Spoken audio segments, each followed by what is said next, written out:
If you've ever labeled your child as explosive, strong-willed, sensitive, or angry, we have created a course that is here to support you. Our brand new anger course is now available for purchase. It's available right now. You're going to get 35 video lessons between 1 and 4 minutes long that are practical, insightful, useful, and based off of what real parents were asking us for when it comes to angry kids. It's available right now. It's brand new. We cannot wait to support you with this course. Head to the link in the show notes to grab it.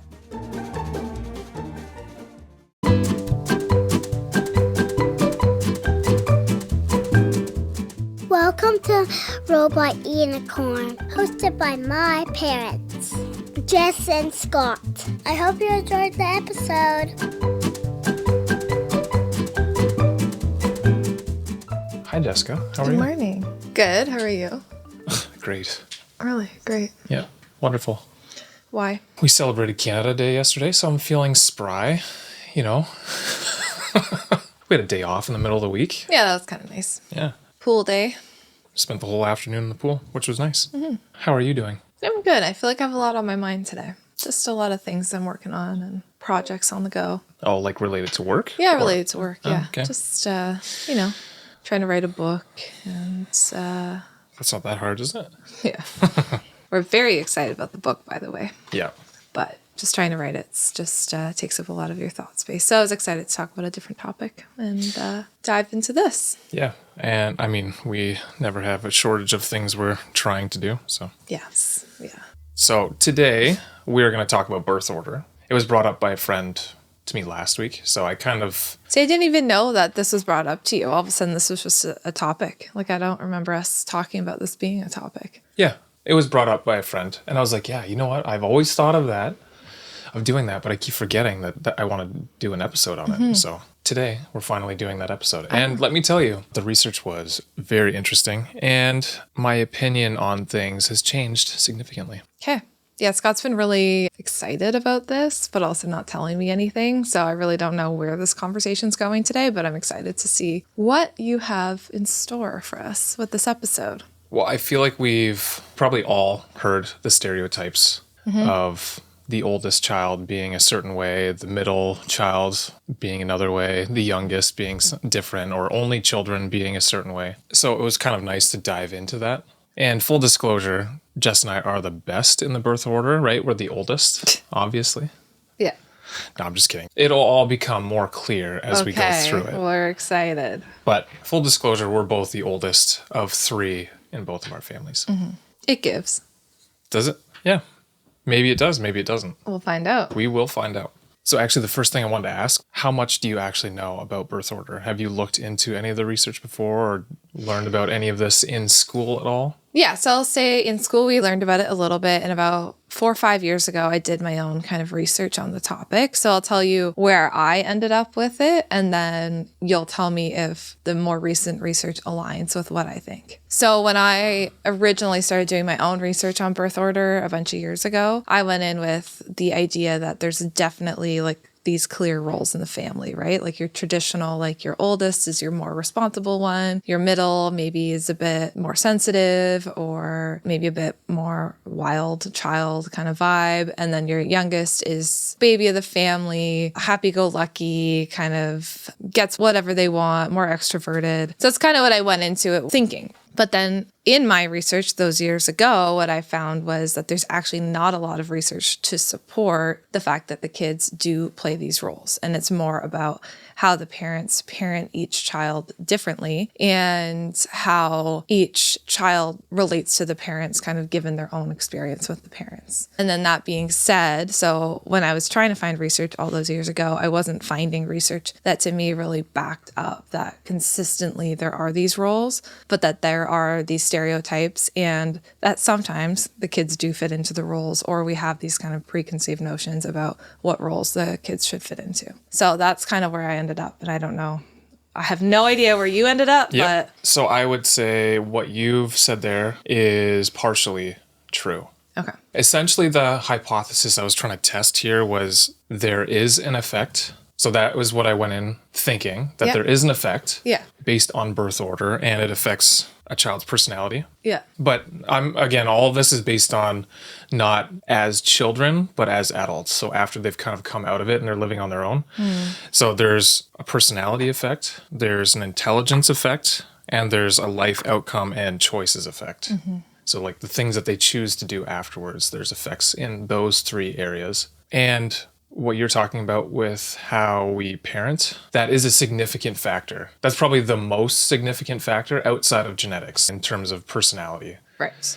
So the method in which we parent seems to have the biggest effect on all of those outcomes in terms of personality, intelligence, and the life outcomes and choices. Right, which makes total sense to me because you're going to see those patterns, right? Because with your first child, you're new, you're doing it for the first time, maybe you're more stressed out. It makes sense that it's their birth order, that because they're the first, so you're learning it for the first time, but also it has to do with the parenting, right? Because you might parent your first child different. Let's say if you have 3 like us, by the time the third one comes around, you're like, we've been here before, these things aren't as big a deal.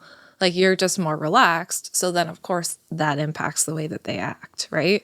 So I think that was also my interpretation of the research was the kids maybe fall into these categories because as parents, you parent a little bit differently for each of the kids, depending on the stages. But at the same time, let's say families who have one kid and then maybe like a 10-year age gap, and then they have another kid, it might look different. Or if they have 2 kids and then a huge age gap and then 2 more kids, it might look different. So it's not necessarily in that case, just specifically like you're destined to have this result if you're a second child. It really kind of depends on a lot of factors. Yes. So that is what my mind changed on. I went into this thinking it was a little more simple, I think, than it actually is. And I can't remember what episode we talked about this, but this is, again, one of those situations where I think there's hundreds, if not thousands of variables that change or change how a child grows and develops into adulthood. So this is, again, one of those situations because, it's not only how we parent. So that is one thing. It's also,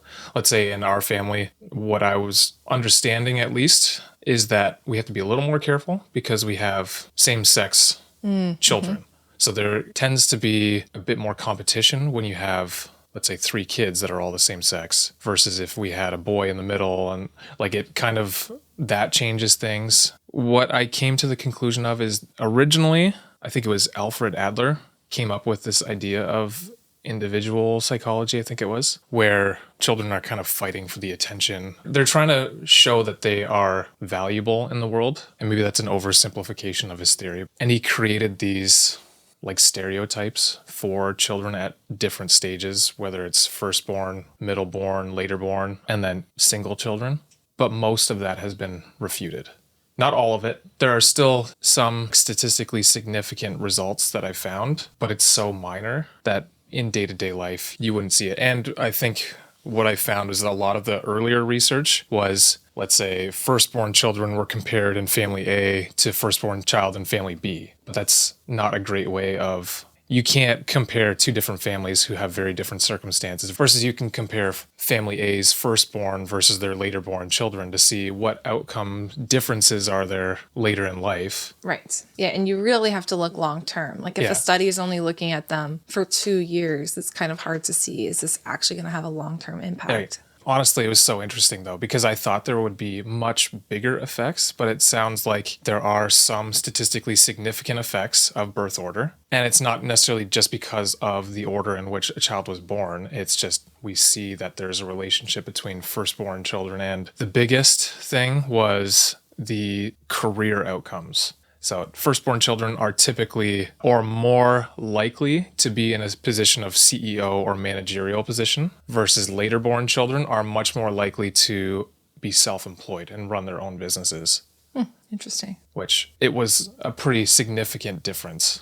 But overall, let's say with personality traits, the effect is basically nothing. Like there is a tiny effect, but in the grand scheme of things, when we see our children older, there's very little difference in terms of personality, unless you control for like socioeconomic status. The size of the family apparently makes a huge difference. So I don't know. The problem with this topic is I feel like I'm not going to do it justice because it's so complex. It's so much more complex than I thought.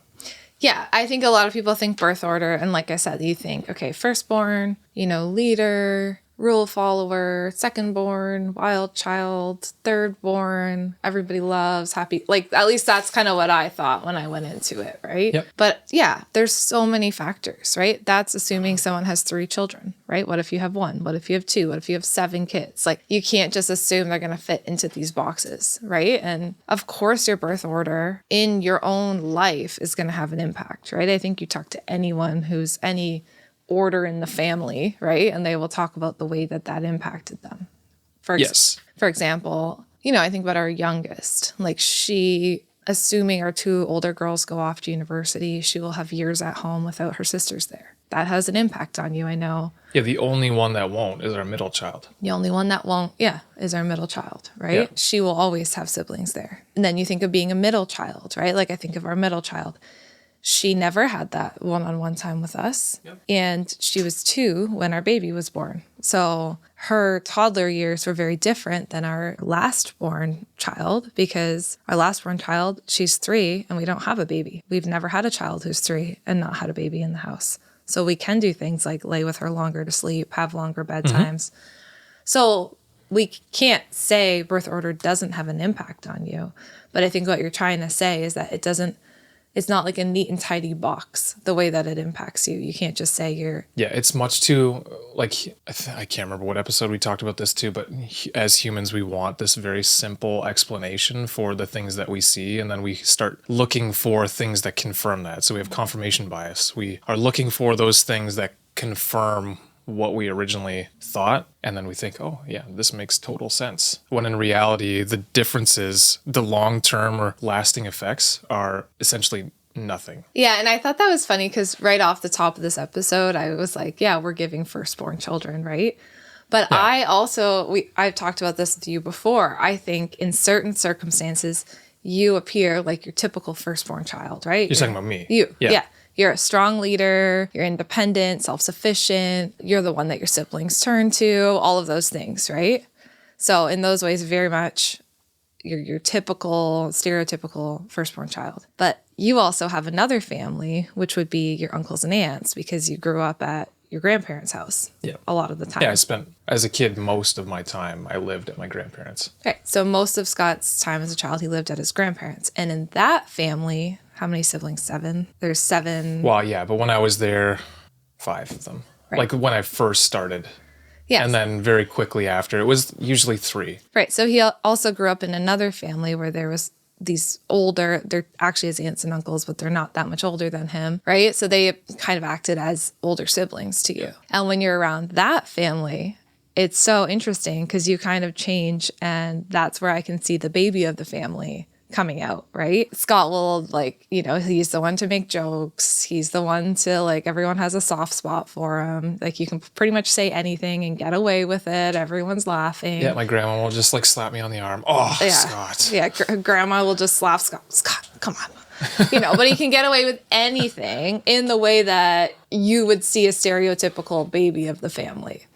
So I think for you, actually, it's very interesting because you hold kind of both of those roles. And I think in a way that has shaped who you are, right? Because not only did you have younger siblings, but you also had these older, aunts and uncles, but they felt more like siblings when you were a kid. Right. So I think that's why I'm saying, like, it definitely has an impact on us, but it's not always so simple as to just say, oh yeah, you're just an oldest, so you act like this. Yeah, it's, again, the nature versus nurture discussion. It's honestly both. Certain things are slightly more weighted towards nurture. So how you're raised and the situation that you grew up in, or the situation that you are in. But then other things are maybe not more heavily weighted, but they're more significantly impacted. So personality apparently is quite significantly impacted based on genetics. Mm-hmm.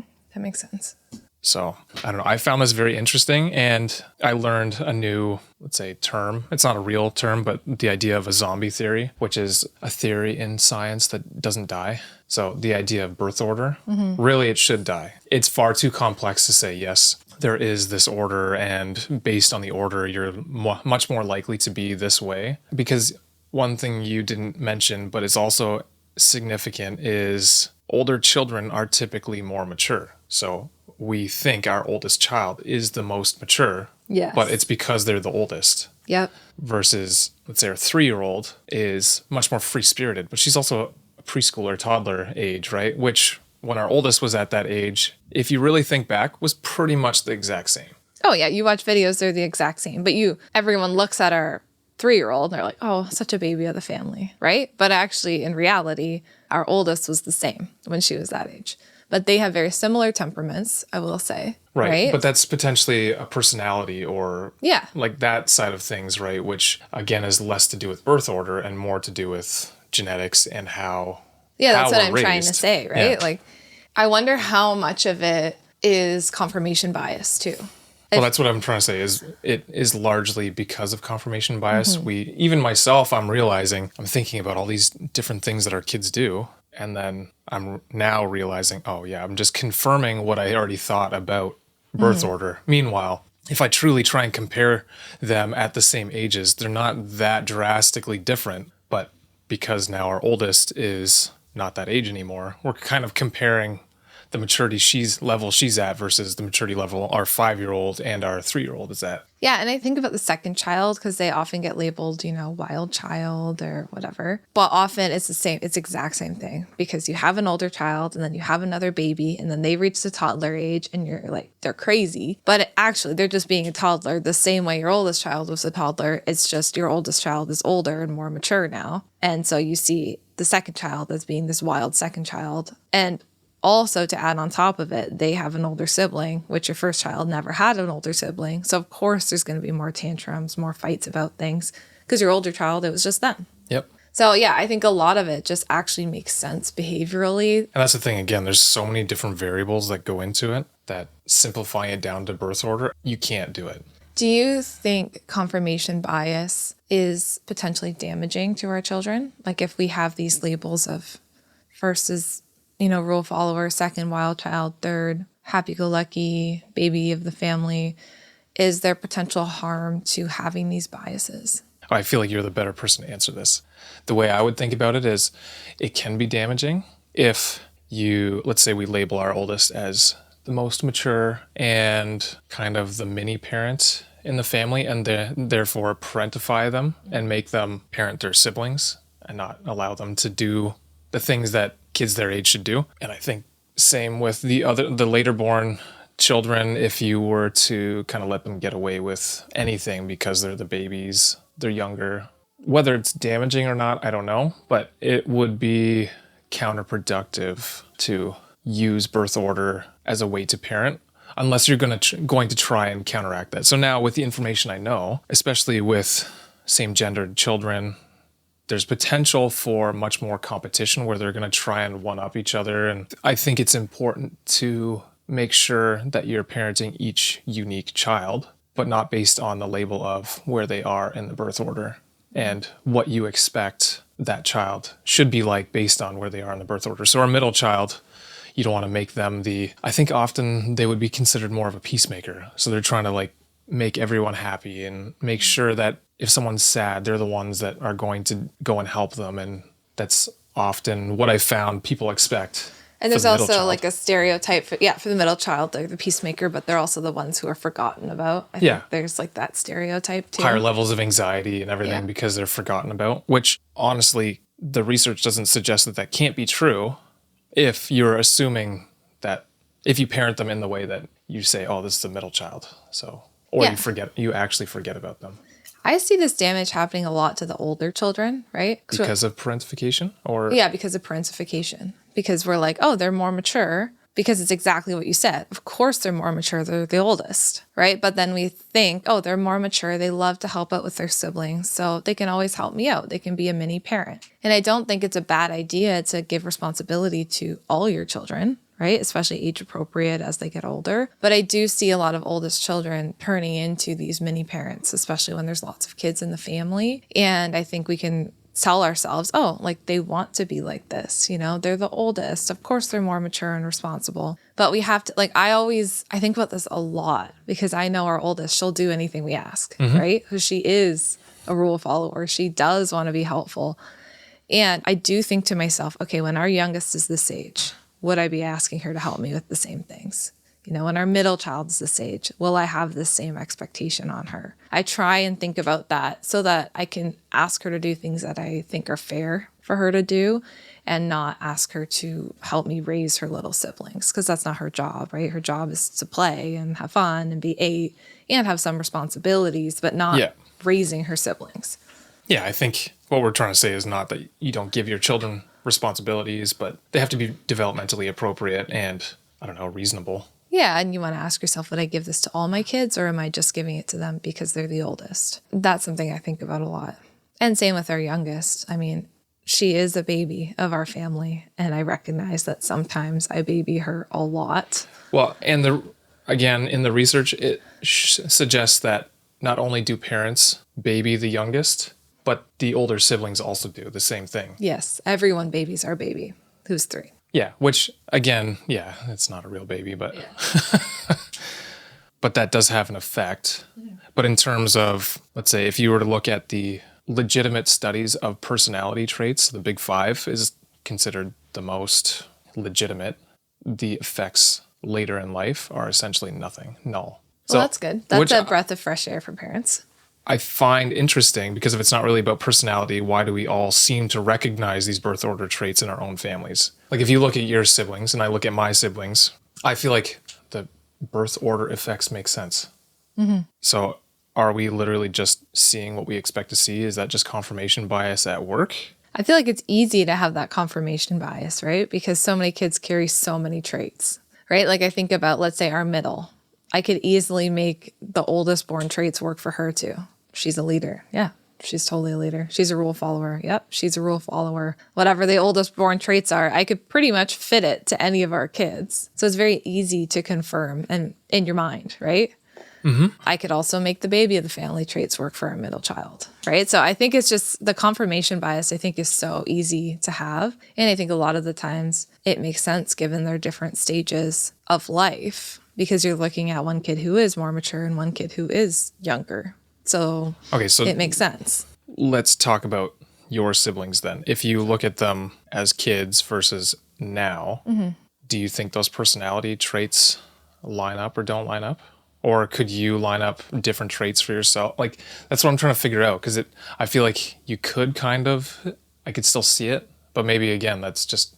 To be honest with my siblings, so I'm the oldest and I have 2 younger brothers. And as kids, I could see these roles, right? Like my youngest was the baby of the family. My middle brother is a middle brother. I'm the oldest. But now I really do see us all on equal ground. I've noticed that the older that we get, sure, we all have our unique temperaments, but I do think that is more of like a temperament thing than a birth order thing. We're all in our careers, we're all doing certain things with our lives, and I don't really see the birth order as such a profound difference in who we are as people. I think that's really different now that we are all established and have our own lives and our own kids and families.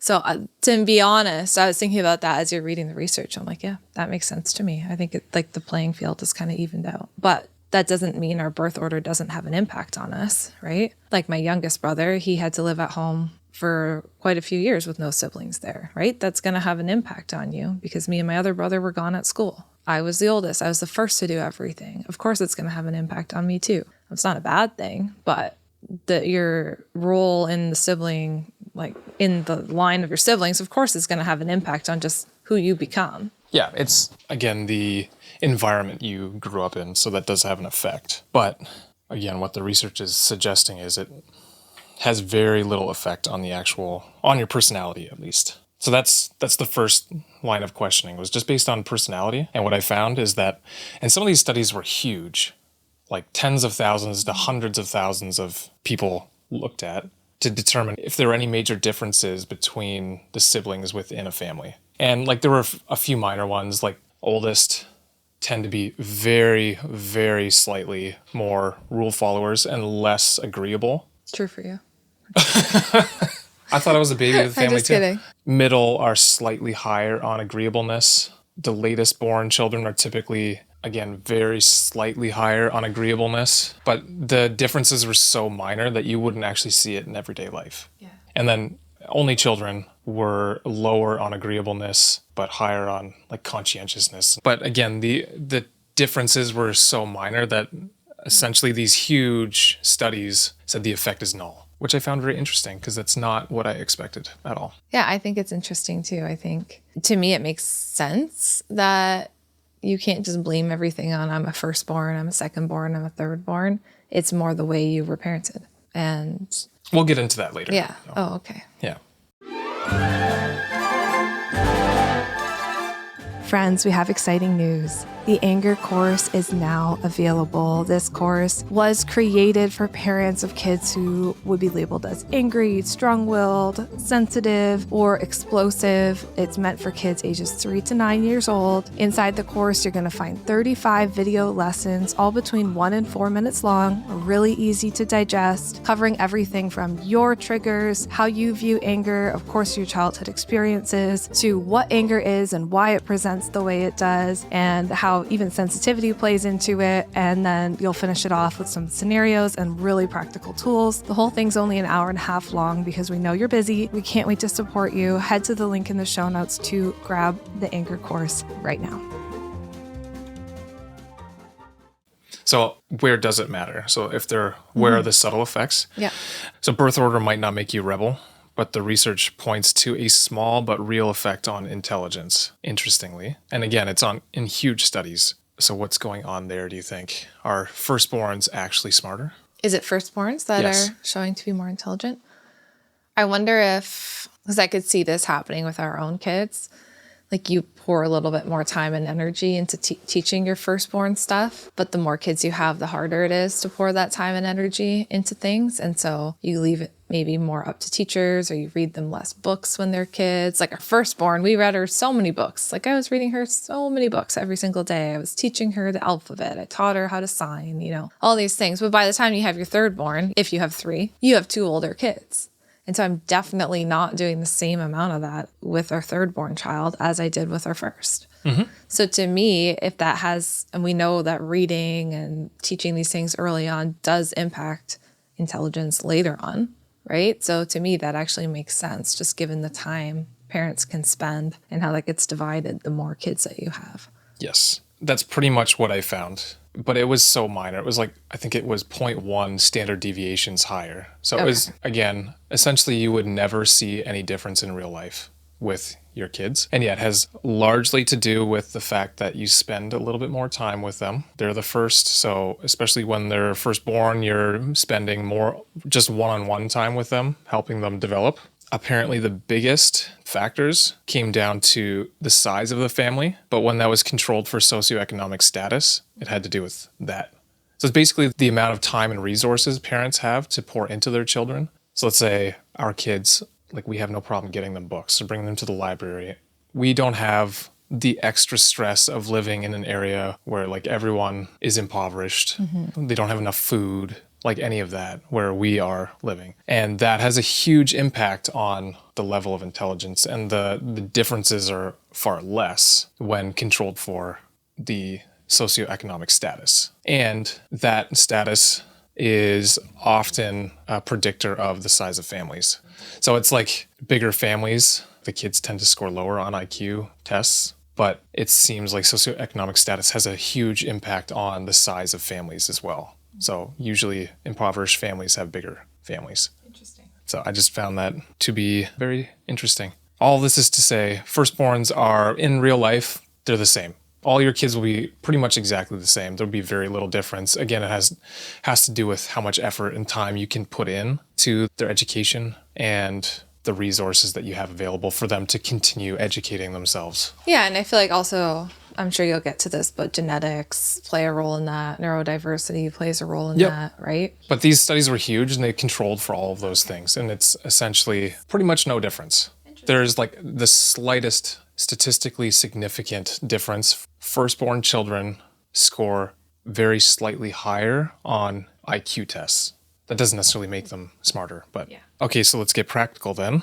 Your job. Is there any truth to the idea that firstborns are more likely to be CEOs and laterborns are more likely to be entrepreneurs? So what skills do you think we're learning in our family roles, if that's true? Yeah, I guess it kind of comes down to what we were talking about before in parentification in the firstborn children, right? So they might just have more experience leading because I mean, I even think about our daughter, right? She's 8, but she has her 5-year-old sister who's like, does pretty well, but still has her big moments, and her 3-year-old sister who's a 3-year-old who has lots of tantrums, right? So from a very young age, 8 years old, you get used to dealing with conflict, navigating the sibling conflict, deciding when to pull back, deciding when to intervene, having to have that strong, loud voice that says, you can't come into my room and take my stuff. Problem solving skills. Like, I feel like there's certain skills she has to have at this age that probably the other girls will get as they get older too, that I could see could help in a leadership position later on, right? And I remember having to do the same thing when I was the oldest child. You have your 2 little brothers and they want things from you, or they want to play and you want to play with your friends. Like, so you just have to learn some of those skills. So it makes sense to me that more of them might end up in a leadership position just because you're used to taking that role. Yeah. And I think, don't quote me on this, although we're quoting it on the podcast. Take this with a grain of salt. But I think it was firstborns are 3 times more likely than average to be in those roles. Very interesting. And I can't remember what it was for the later born children for being entrepreneurs and all that. But it's like, if you look at the average, that was the, let's say, the biggest effect that can be seen is the types of roles that are taken on by adults based on their birth order. Yeah, interesting. Which, yeah, honestly is very interesting. One other thing was that, so later born children, so that includes middle and youngest, they are used to practicing more unconventional strategies to get their parents' attention. So that is why they're more likely to, let's say, start their own business. And when they are in the leadership positions, there's studies that show the CEOs that were later born are slightly more unconventional. They're not rule followers. They think outside of the box a little bit more. Right, a little more creative, a little more think outside the box, because they probably, they had to do that because they're like, I'm competing with all these other kids' attention. So I got to figure out creative ways to figure this out for myself. Again, all of this, I'm going to reiterate, is slight. in the very large scale, but in general terms, you're not going to see any difference. Yeah. That's how slight the differences are. And for risk-taking and creativity, the evidence is mixed and actually inconsistent. So many large studies have found no effect on both of those. So there's no clear pattern linking a specific birth order with being more of a risk taker or more creative. So like I said, there are some studies that show CEOs in those positions that are in different birth order positions, it makes a difference. There are other studies that show it doesn't. Me, it makes total sense. So that's why it's slow. It's so slight. So then I also looked at the family size, because I feel like that makes a difference. The number of children, the age gaps, and the gender composition of families. And they're actually, it's a critical factor that can actually amplify, reduce, or even reverse any potential birth order effects that you would think of stereotypically. So you can't generalize about birth order without actually considering the size of the family, the age gaps, and the gender of your children, because they make such a huge difference. So tell me about the size of the family. So the size of the family, it ends up diluting parental resources, which includes time, money, attention. Makes sense. Right? It becomes more pronounced in larger families, which can magnify the small intellectual advantage of firstborns. Because they're the first, they're usually getting the most resources. So that's where what I was saying before about firstborns tending to score higher on the IQ tests, it is magnified in larger families. So when it comes to intelligence, let's say there's a bigger gap, but then children from larger families tend to score higher on pro-social traits like agreeableness and honesty and humility, which the research was suggesting is because they have to learn how to share more. They have to learn how to cooperate more. So they're learning some of the pro-social skills versus getting as much time, money, and attention in their education. Right. What effect do you think age gaps has? I know you said something earlier. Yeah, I think the age gap would have a big effect on parenting. I even think about the subtle difference for us between our first 2, where there's a 3-year age gap. And so our oldest was 3 when we had a baby, and it felt decently manageable because we could talk to her. She understood things. We could ask her to help us out. Go grab a diaper for your sister, whatever. And she could do that. She liked watching TV, which was helpful for us at the time, versus when we had our 3rd, our second daughter was just 2. Like she had just turned 2 and she has a more sensitive temperament. But that transition was so much harder because she was in the thick of tantrum. She couldn't understand things the same way.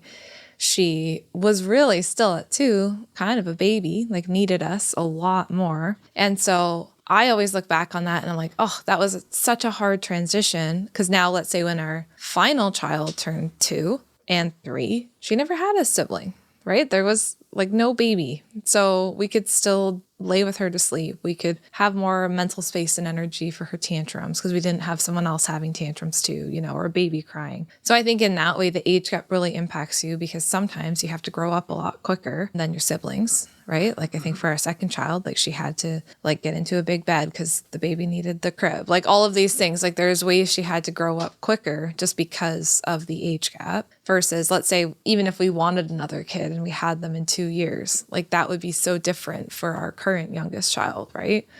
So yeah, anyway, I just think the age gap impacts the parental capacity, the way that we can pour into our kids, the way they have to grow up quicker or not. So to me, of course, that's going to make a difference. And even one more thing I haven't noted, but even in the sibling relationship, right? Like think of, let's say your dad and his youngest sibling, how they're like 18 years apart or something like that. I think it was either 17 or 19 years difference. Right. So then immediately, if you're 17 years somewhere in there. I think it was 19 actually. 19 years apart, your relationship is going to be completely different with your sibling. Like, of course, it makes sense that you'd take on maybe more of a parental role or you'd appear more like an uncle or something like that than like a sibling than if you're 18 months apart, right? Like, so of course, it makes a difference. Yeah.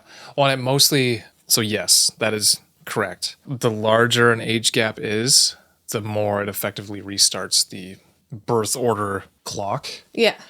And that means that there's, again, those slight variations with everyone after. Mm-hmm. So if there's a huge difference between your first and second born, and then you have 2 more after that, the first and the second born are more likely to have slightly more similar traits. And that's partly because your oldest, again, is more of like a peer.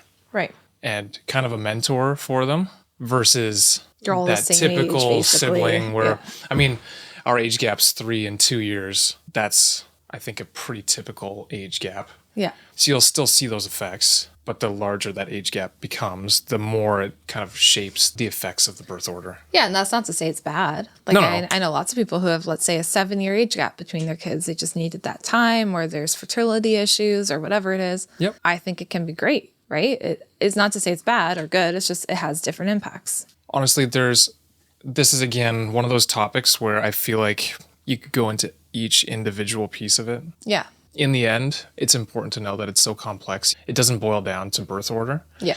Because I was even seeing some research, which I didn't include in here, but children born at different stages, so in different orders, after or before a miscarriage happened in the family, makes a huge difference as well. Mm-hmm. Or not a huge difference, but it changes things slightly for the children as well. There's so many different variables that go into it. You could say I had 2 kids and then a parent passed away and then I had to deal with that trauma and then I had another kid. So the way I treated them was different because and that's where I say it comes or like you lost your job. Like, so you thought having the 3rd kid was going to be easier, but then you lost your job right before you had your 3rd kid. So now finances are an issue, right? So then they're not the typical 3rd kid because you're so stressed out. Mm-hmm. That's where I really do think it comes so much more down to how are we uniquely parenting each of our kids versus where do they fall in the birth order. Right. So summary, the age gap does make a difference, a very slight difference. Yeah. It can turn the child that is born after that big gap to take on different roles than maybe they otherwise would have. What about gender? Do you think that has any... I mean, I've already said that it does. Yeah, you've already said that. So why don't you tell me what you found? So a gender mix of siblings can override the birth rank. Mm-hmm. So you can kind of disregard the birth rank because of it. Being the only boy among sisters or vice versa creates a unique status that has a greater impact than the simple numerical order that you're in the family. Yeah, I've noticed that in my own life, right? Because I'm the only girl in my family.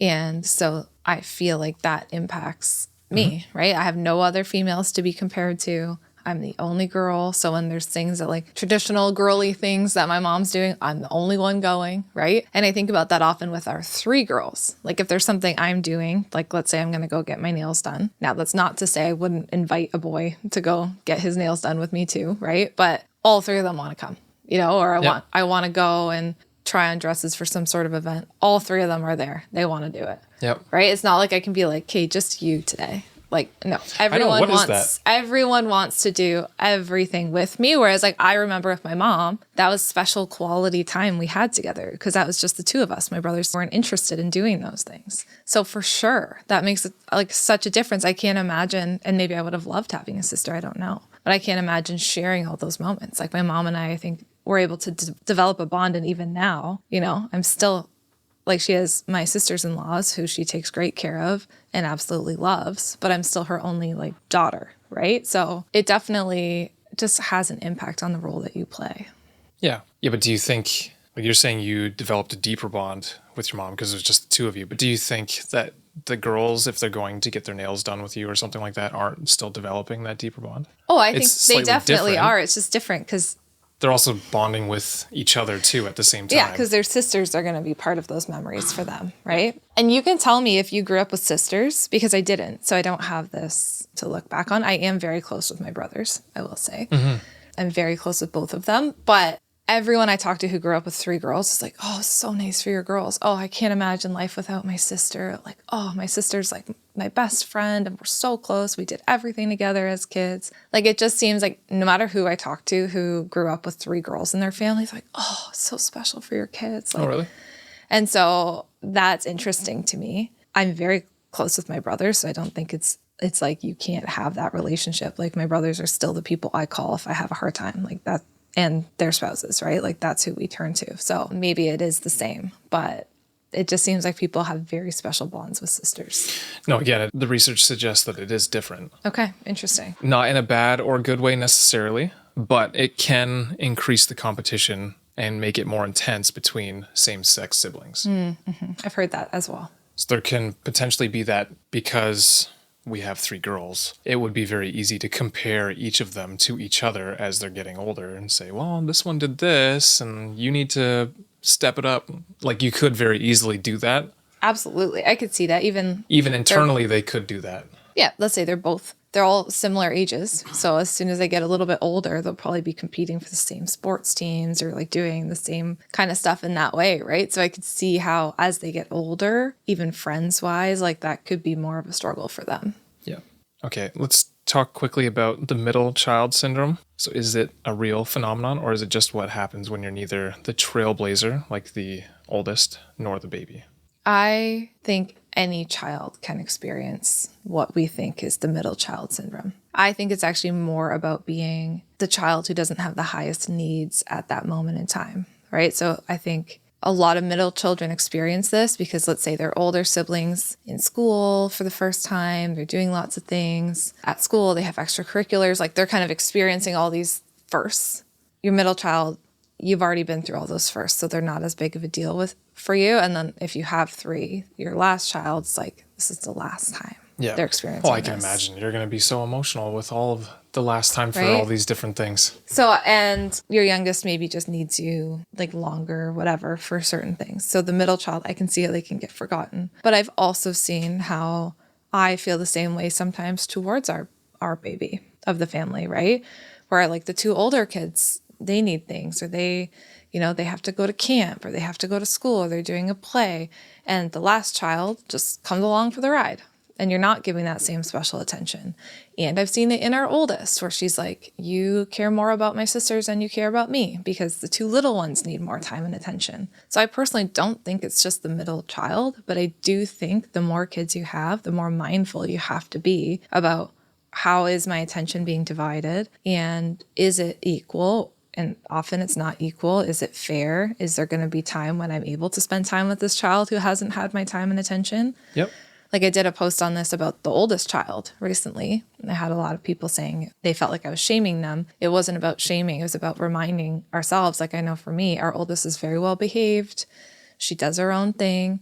And she's not always saying like, hey guys, you spend more time with my little sisters who are having big meltdowns than me. Right. So I don't It's think our job as parents to figure that out. Yeah, though. we have to figure that out. So yeah, I don't think it's just the middle. I think often it can be the middle. Makes sense because your oldest is doing things for the first time. Your youngest is doing things for the last time. Both are highly charged emotional things. And the middle can feel like, well, no one cared the first time I did this. You know, no one cared as much about my first day of school or my first time doing this sport or whatever, right? So I just think we have to be mindful of it. We're going to hurt all of our kids' feelings at some point. So we just want to be aware of where we're spending our time and energy. Yeah, I think that makes sense. I wonder if, see, this is what I did not find in the research was if shorter age gaps amplify the effects of birth order more or not. Right? Because if you think about, you have 3 kids stacked one after the other within 2 years of each other each, if that makes a bigger difference or not, I don't know. Maybe I'll have to do some follow-up research on that. Yeah, I would be curious. Because I could foresee then if the age gap is not that big, so the developmental needs of all of them are not so drastically different, if you would be more likely to kind of forget about that middle child. So let's say if you have your oldest and then 18 months later you have your middle, and then a couple of years later you have your youngest, which is, we know people that have done it that way. Pretty normal, yeah. If in that situation, the middle child is so close in age to both that they actually are potentially more forgotten because of it. And I think you're kind of like, you want them to grow up maybe a little quicker because you have a baby, right? Although I will say, I was thinking about this actually on the way in this morning. So our kids are in camp because it's the summer and we're working and they also like it. But when our oldest went to camp for the first year, she was 5. Okay, so that's the same age as our middle child. Mm-hmm. And I had this expectation, because she has aftercare at the camp, that she would be able to kind of stay the whole day and be fine when I picked her up. Because I'm like, you're 5 now. Like, you should be fine to do that. Right? And now, really? Yeah. Well, and I had a baby at home. Oh, true. Yeah, That's when I had our baby and a toddler at home. Actually, I had a baby and a toddler at home. So I needed her to go to camp for the whole day so that I was able to get some work done while taking care of the baby and the toddler, right? Life was chaos. And I would pick her up at the end of the day, every day. So she'd be there 9 to 5 and she'd have total meltdowns. She'd lose her cool. She was really struggling. And I'd be like, you're 5. Like, what the heck? Like, I was in survival mode. That was the hardest season of my entire life, right? So there's grace there. But today I'm dropping off our 5-year-old at camp. And I'm like, sweetie, do you want me to pick you up early? Like, I'm worried that today's just going to be too long for you. I can only imagine her response to that. And she's like, Mom, I want to go to aftercare. Like, let me stay. It's so fun. Like, we get to play Barbies. Yeah, they have like thousands of toys in aftercare that they would never get to play with otherwise. Yeah, and I'm just like, are you sure, sweetheart? Like, Dad or I can leave work. We'll pick you up early. Like, it's just a really long day. And I'm just like worried about you. And I'm just thinking in my head, like, this is where these differences come out, right? With our oldest, it's like, I didn't have a choice. I needed the help. Like, that was my village when she had to go to camp those days. That was our village. And life is just different now. And I'm like, I can pick you up earlier. And I just see you as more of a baby than I saw our oldest. So I feel like those are the little things that shape their personality, which you could spiral in guilt and shame over, or you can just acknowledge that that is what life was then versus what life is now. But I thought that was interesting. I caught myself saying that this morning, and then I was like, man, I felt bad for our oldest for a moment there. She ended up loving camp that summer. It was like her favorite thing to do. But oh, yeah, 100%. I mean, it was probably less chaotic than being at home with 2 very young children, right? So, and then she loved sitting in the corner playing with all these new toys kind of on her own or with one other kid or something like that at the time. It was the first week that those meltdowns happened, but then it got way easier. Yeah. But I do remember the camp director that week looking at me and being like, do you need help at home? And me being like, yeah. So that was a rough summer for everyone, but that's a whole separate topic. But that's where childcare can be a part of your village, and it was. Okay. So I think we've covered very generally. Hopefully I didn't misspeak on any of the research. I tried to be as accurate as possible as I could. But I just want to summarize that in general, birth order itself has next to no impact on personality, intelligence, and most life outcomes and choices. It's so minor that you can't really consider it, at least on its own. So if birth order is such a tiny piece of the puzzle, what are the real heavy hitters when it comes to shaping who we become? I mean, I think it's everything we always talk about, right? the relationship we have with our parents, the expectations that are put on us, right? So regardless of birth order, your parents put some expectations on you. Like I just mentioned, we put expectations on our kids. Sometimes they're realistic, sometimes they're not. That shapes who you become. The stress level of parents, I think that has a huge impact. We don't often talk about that. But like I was just outlining, when we had our third baby, I was the most stressed out I've ever been, trying to juggle everything, right? So of course, my parenting looked so different in those stages than it looks now. Now I can say things like, okay, girls, like, I don't want you to have to be there like the full 8-hour day. Like maybe I'll pick you up, at 7 hours or whatever, because it's just too much for you. I could never have done that during that season. And that's okay. That was just what that season was, right? And there's always room for repair and supporting your kids. But of course, your stress level is going to impact your parenting. And prolonged parental stress does have an impact on kids, right? So sometimes it's looking at, okay, well, how can I navigate my own stress levels? And I think that has a huge impact as well. I think that is where we see, or where we talk about birth order differences, but it's also the stress level and the parent differences between kids. Even in, let's say with our oldest, right? You're so stressed out about sleep. You're stressed out about feeding. You're like worried about every little thing. Is she breathing? Like, waking up in the night to make sure. Yes, that's kind of an experience thing, right? Like you're inexperienced as a parent with your first, but now with our third, we feel a lot more experienced. Yeah, and maybe you stress out less about the little things. Yep. The more children you have, and let's say tantrums right now, they aren't my biggest worry. If our 3-year-old's having a tantrum, we know how to handle it. We've done tons of tantrums now. But with our oldest, I have different worries. I have friendship worries. I have screen time worries. I have worries about being exposed to inappropriate content. And maybe by the time our third is that age, we'll have figured out how to navigate that a little bit better, right? Those will still be worries, but I think that impacts your child too, right? When you're trying to figure out things for the first time. So it's so much bigger than just what order are they born in? It's all about all the factors, where you live, right? With our first child, we lived in a really tiny basement apartment that got flooded and we had no home. So of course we had different stresses then than we have now. So I think we have to give ourselves grace too and know that our parenting might look different depending on the season that we're in. And if you're in that really hard season, like we've been many times in difficult seasons of parenting, and I'm sure we will be again, that doesn't mean it's always going to be like that. And to reflect on our own actions, the way we're treating all three of our, or however many kids you have, I think that's really important too, the parental reflection that needs to take place. I don't know if you have anything to add to that. Yeah. So parenting style is the primary environmental factor when it comes to determining a child's intelligence level, their ability to relate with others, their personality. It's, let's say, the primary environmental factor. And like we've talked about, that warm structure or the authoritative parenting style, so warm and supportive, is consistently linked with the most positive outcomes. I mean, we've probably said this on every episode so far. And that includes higher self-esteem and better emotional stability. Makes sense. But that's just, I would say, the nurture aspect of it, nature. So genetics, behavioral genetics shows that apparently 30 to 60% of the variation in personality traits is actually due to inherited genetic factors. We need to do an episode on that. Like, I love that topic. You would love it too, Scott. Yeah, I mean, definitely, we can do that. Yeah. So this provides that fundamental temperament, like you were talking about, upon which the environment, which is our parenting style, actually acts, right? So the genetics is like the base, and then we're parenting on that base. And then the final most important factor in personality development is the socioeconomic status. That is a huge factor. So a family's financial resources, educational level, and the stressors associated with their economic situation have a profound impact on a child's development and life opportunities. So it just makes things significantly harder if you don't have enough time, resources, money to help your children develop.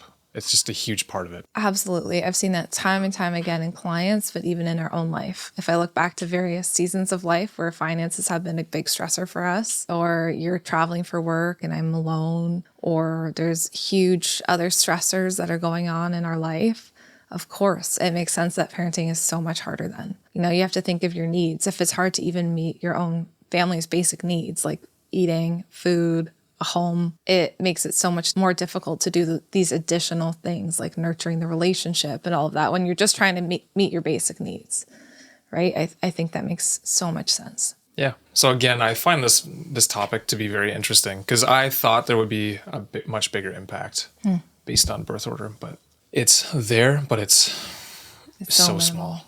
And I think what that tells us actually as a takeaway for parents too is to be really mindful of how much we just pass off as, well, they're a second child, you know, or, oh, they're the baby of the family. Like, I think that actually gives us a bit of a wake up call to be like, let's not just pass off behavior or just like, you know, be flippant about who they are or even give them that narrative of like, I'm a firstborn, so I'm this, because that will be the confirmation bias and that will become the stories they tell about themselves too, right? So I think if that internal voice.